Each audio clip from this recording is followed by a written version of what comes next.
Was it possible that I still lived? You are still very full, Zambaka. That will go first. This realm will render you hideous. You will go mad.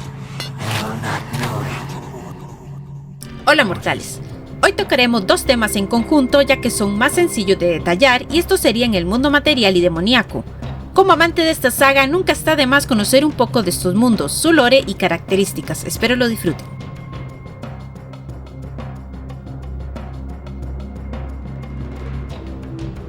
El reino demoníaco Dimensión Demoníaca era un plano de existencia dentro de la realidad de Nosgood. Era una dimensión surrealista y sombría contigua al reino material y espectral y el hábitat nativo de los demonios. Al final de la guerra entre los vampiros y los Hilden, los antiguos vampiros desterraron mágicamente a la raza Hilden erigiendo los pilares de Nosgood para sostener este vínculo.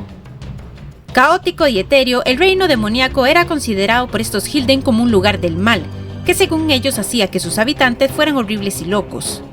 A diferencia de los reinos material y espectral, las leyes físicas exclusivas del reino demoníaco han sido en gran medida inexploradas. Aunque en Blood Omen Legacy of Kain, su papel en la mitología de Nosgood no se amplió significativamente hasta Soul River 2, Blood Omen 2 y Legacy of Kain Defiance. Podemos echar un leve vistazo de lo horrible que podría ser este lugar, retorciendo tu mente y tu cordura hasta quedar irreconocible.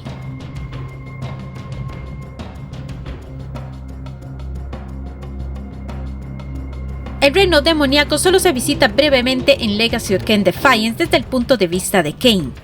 El foso de Turel en la Catedral del Averno es la única zona representada en este plano.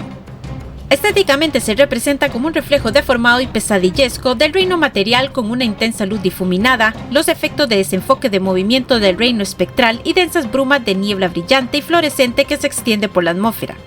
La geometría de la fosa está muy distorsionada en comparación con su encarnación en el reino material y la Tierra presenta grietas y costuras rojas que no están presentes en ninguna de las otras dos dimensiones paralelas.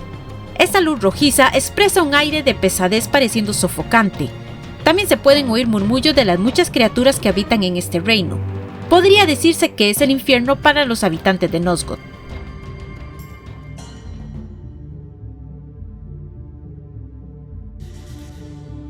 Las leyes físicas del reino relativas al tiempo y al agua no se explican en profundidad, pero Kain, un ser material, podía blandir la segadora de sangre y beber de las cuencas de sangre como lo haría normalmente.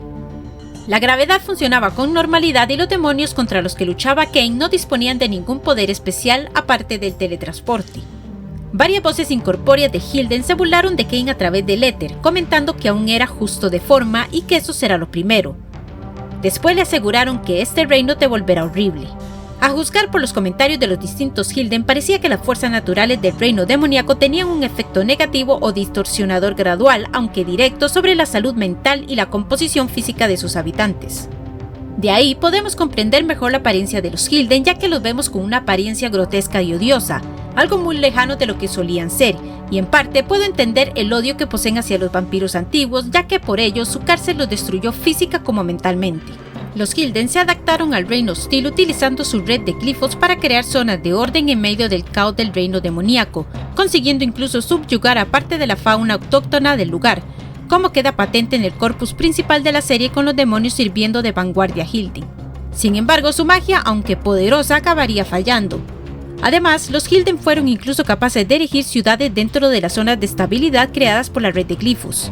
Esta hazaña requirió la cooperación entre los diversos clanes Hilden, que dejaron a un lado la política y las posibles luchas internas para garantizar su supervivencia inicial en el reino demoníaco. Cada día era una lucha para sobrevivir, dándonos a entender lo hostil de este plano. Dentro del reino demoníaco, los Hilden se estratificarían, quedando los clanes menos poderosos en la periferia de la ciudad glífica, donde la burbuja protectora de la red de glifos sería más débil, mientras que los clanes más fuertes ocuparían las partes centrales de la ciudad, que eran las más seguras. Esto provocaría tensiones y escaramuzas entre los Hilden por un espacio y unos recursos más seguros. En el centro mismo de la ciudad residiría el verdadero amo y señor de todos los Hilden, la reina Hilden, que con su inmenso poder mantendría a raya la corrosiva influencia del reino demoníaco. Bajo ella, en términos de jerarquía, estarían los 7 señores Hilden, líderes de varios gremios Hilden. Dato interesante, ya que por primera vez conozco que la jerarquía viene de una reina. Por último, la dinámica entre los Hilden y los demonios también se revelaría con mayor claridad. Los Hilden se darían cuenta de que, al igual que sus adversarios vampiros, han quedado estériles e inmortales mientras permanecen en el reino demoníaco. Esta esterilidad, unida a los efectos erosionadores y corruptores de una residencia prolongada en el reino demoníaco, supondría obviamente la caída final de su raza, por muy prolongada que fuera. Para evitarlo, se considerarían todos los medios, incluido el empleo de demonios. Los demonios menores serían simplemente esclavizados, mientras que los más poderosos harían pactos incómodos con los Hilden. Sin duda, después de todo esto, podemos decir que el reino demoníaco es el peor de todos y por mucho. Hasta he llegado a sentir pena por esta raza.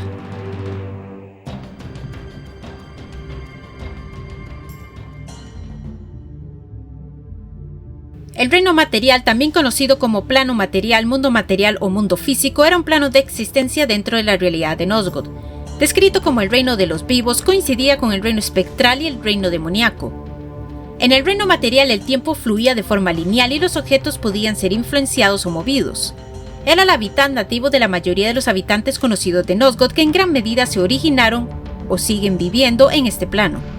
El reino material ha aparecido de forma prominente en todos los medios de Legacy of Kain, pero no se identificó formalmente con este nombre hasta Legacy of Kain Soul River.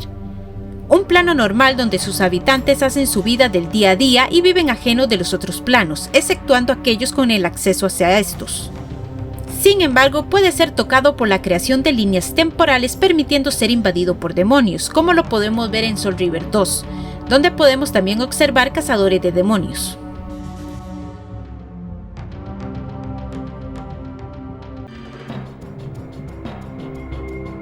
Es donde los vampiros, Hilden y humanos habitaban originalmente y el mundo en general se llama Nosgoth. Elementos como el aire, fuego, agua, oscuridad y electricidad afectan al reino material pero no al espectral. El reino material es donde se pueden hacer cambios, pero el espectral es incapaz de afectar al material. La magia y los glifos fueron creados en este mundo y junto a él existen otros dos reinos conocidos. El reino demoníaco, donde existen poderosas fuerzas de maldad y destrucción que pueden dañar a los seres en los reinos material y espectral, y el reino espectral, donde los espíritus que habitan en el reino material pasan a mejor vida y está habitado por su propia variedad de formas de vida devoradoras de almas. El dios antiguo es una vasta entidad con forma de tentáculo que existe bajo Nosgoth y es capaz de afectar a los reinos espiritual y material, ya que existen ambos simultáneamente. Solo la segadora de almas de Kain puede dañarlo, ya que es un arma tanto espiritual como material. Gran parte del conflicto en Nosgoth y en el plano material puede relacionarse con el dios antiguo. Su influencia va más allá del espacio y tiempo.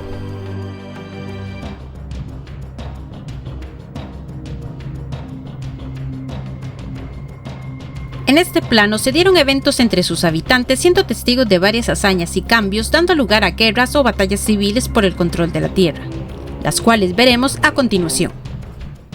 Un conflicto entre los 6 clanes vampíricos a raíz de la ejecución de Raziel y la desaparición de Kain.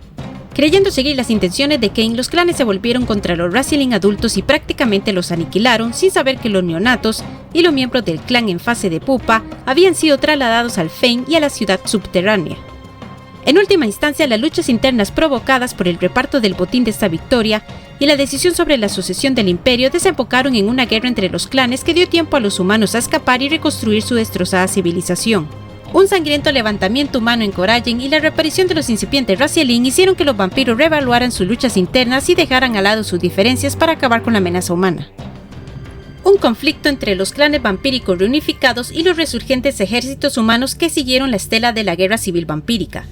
Tras la derrota de Coragen y el resurgimiento de los Razielin, los vampiros se dieron cuenta de la amenaza que un orden humano reformado podría suponer para el propio imperio y dejaron a un lado sus diferencias para combatir la amenaza humana en medio de una batalla por el control del destino final de Nosgoth.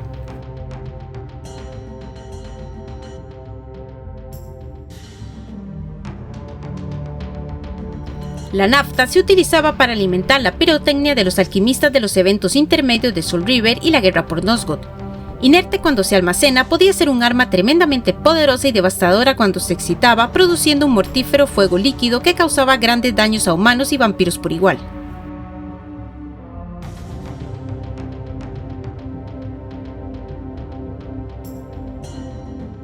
Originalmente, los desarrollos que condujeron al descubrimiento de la nafta fueron iniciados por un grupo de vampiros alquimistas Melkayahim tras su autoexilio a través del Gran Mar del Sur por envenenar inadvertidamente a los reproductores humanos. En su exilio, los vampiros continuaron sus experimentos en un laboratorio secreto ajenos a la guerra civil vampírica en el corazón de Nosgood, hasta que finalmente el vampiro Laderick fue capaz de hacer un gran avance y crear nafta. Con la intención de utilizarla para golpear a sus enemigos, Laderick mantuvo el descubrimiento en secreto. Sin embargo, antes de que Laderick pudiera hacer uso del arma, fue atacado y asesinado por la esclava humana cercana a Elustra, que había fingido locura durante décadas y se acercó lo suficiente como para permitirle comprender y recuperar la sustancia y utilizarla contra él. Matando a los vampiros y a los humanos por igual, Elustra quemó las instalaciones hasta los cimientos con la nafta que descubrió. Cuando fue encontrada por sus compañeros nómadas humanos, Elustra fue glorificada por los humanos como una salvadora y atrajo a muchos seguidores. Dedicó su vida al último humano conocido que conocía el poder de la alquimia, Anacroth, y así creó a las Hermanas Rojas de Anacroth y a los primeros alquimistas humanos en siglos, que ahora utilizaban nafta como combustible para sus armas. ¿Habías oído hablar de este material? Yo tampoco, pero ahora tenemos una idea de los usos de este material generado en el plano material. Después de tantos años, hoy me doy cuenta de este descubrimiento. Nunca se deja de aprender.